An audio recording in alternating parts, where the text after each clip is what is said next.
Alright, so what's up YouTube? Is it nice? I here back with another video, and this video is going to be chapter 1 and 2 of Words of Power and Transformations. I'm going to go through this whole book, and then I'm going to show some of the sigils I'm using for, let's say, my own law of law of attraction and things I want to make manifest into my life.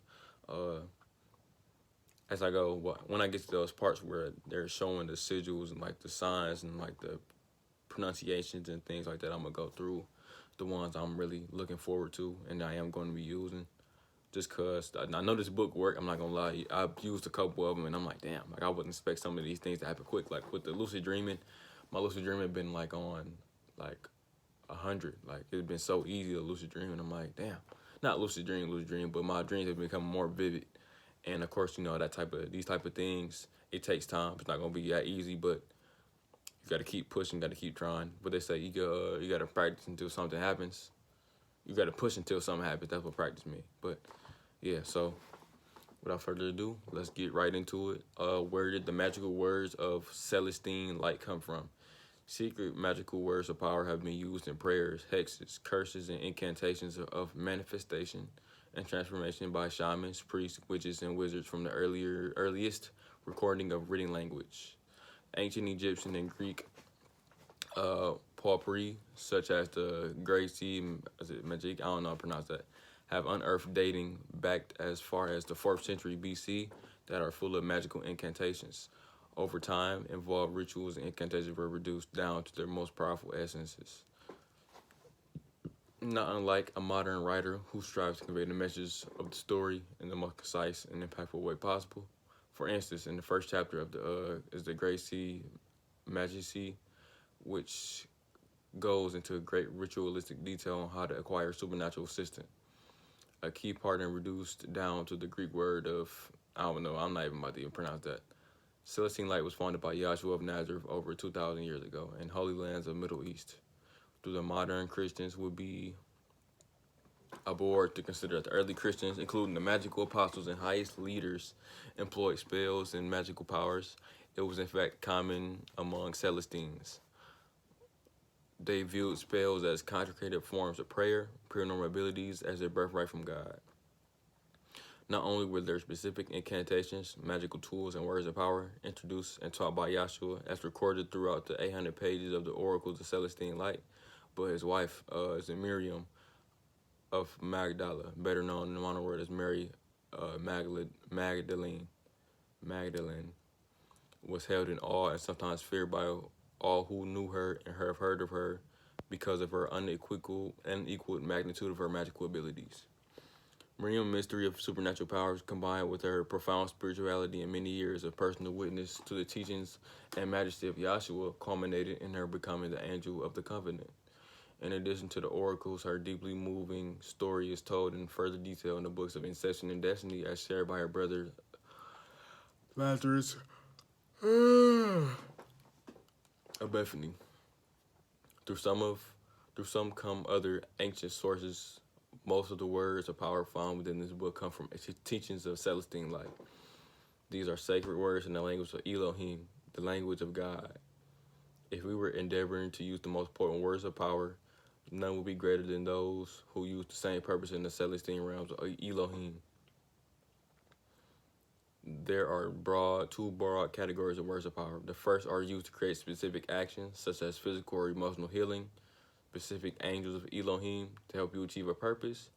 Each angel has a particular stewardship and responsibility, calling upon them with their activating words of power, bringing them to your assistance quicker than anything else could do, including calling upon them by their name. This book will cover 101 of the most common desired purposes in the first category. The next book in this series will detail the words of power and the stewardship of all the higher angels. Some words you will see repeatedly in various phrases, such as for the words for speed healing, which are Vaston, Sulazi. Repetition comes from the need to use the same word for different purposes, such as speed healing from a physical energy, speed healing from a disease. Sometimes you can make the leap and assume that the words repeat are equivalent with words from the language of the Elohim into English. For instance, Vaston being the equivalent of speed.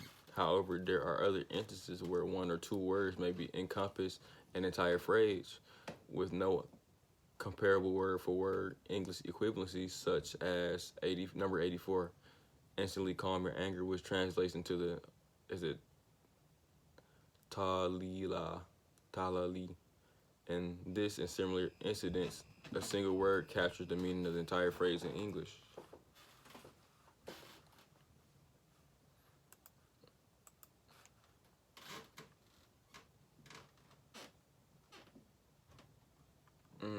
And my bad, I'm going right past. Come from, and then this is I'm gonna stop right here after this chapter. After this, what is a sigil? A sigil is a mark or symbol that it insists in calling forth the first desired magical actions because it is the energetic resonance of the specific purpose. It is a symbolic representation of your desired outcome. In the case of the angels or unseen beings, the sigils is a personal resonance. Using the sigil often compels a response from angels and other supernatural beings. It also rapidly coalesces the energy of any purpose you're seeking to achieve. Sigils have been used before the written language existed, and some of the sigils used in Celestine light or parts of them are ancient origin or stem from the ancient cultures of Egyptian and Mayan, or have various religious foundations such as Wicca, paganism, early Christianity, Zoroastrianism, Hinduism, or Kabbalism. Sigils of angels precede the emergence of magical humans and remain unchanged from the beginning of time. The point of the sigil is to visualize and aurically help you to attune the resonance of the energy you're calling in. For instance, if you were trying to attract people with black hair, you would, but you were holding up a sign of people with blonde hair, you will probably not be too successful. It's the same with many kinds of sigils. Some are specific and unchanging, such as the sigils of angels. Others, created many hundred years ago, had a significance at the time to the people who created them, but their energy essence is lost on modern people. Some of these sigils of Celestine light incorporate imagery easier for the modern people to relate, which facilitates an energetic connection to the magical forces desired. For instance, if you're seeking knowledge, a sigil that incorporate the image of a book will more instantly attune you to the concept of knowledge than would an that would be more instantly attuned to you to the concept of knowledge than would an incomprehensible sigil designed by some wizard of bygone ages that to a modern viewer just appears as a series of random meaningless lines. Sigils and words of power will work separately and independent of other. Putting them together amplifies the energy and aids in your focus. But saying the words of power without a sigil will still effectively call in the energies you are seeking. Just looking at the sigil without saying the words of power will also call in energy you seek. But combining them together will produce quicker and often more profound results. The Celestine light symbols are designed to be most effective for a magical incanter of this day and age. Some of them remain similar to the original design of their early creators because this is proven to be a vital, timeless pattern that continues to serve its energetic purpose as well. Others are uniquely symbols of Celestine light given by the Elohim, such as a remain unchanged. Many others blend recognizable matter and images with the potent, unchanging magical images that retains and summons specific magical energies such as the pentagram, the hexagram, the five-sided star, the six-sided star, the crescent moon, sun, circles, arrows. Ultimately, whatever sigil is designed for the particular purpose, which is whatever unique shape may be, it is one of the adepts of Celestine light have found to be the most effective and fast acting. Now, that's just these first two chapters, and I'm getting more geeked and excited to really start practicing. I have been practicing. I've been saying some of the sigils. I've been, like, for example, I got like the lucid dreaming sigil, like above, like me, like when I sleep. So let's say I get off my phone and everything, and I'm just in the room, just looking up at my ceiling, and I say the Celestine. Well, I say the words of power, but I'm also looking at the sigil too. Like I say it with confidence and courage, and just stating it clear. And then I'm looking at the sigil, and I keep doing that over and over again, and that's really when I yield the best results. But now I'm trying to, let's say, do this during, like,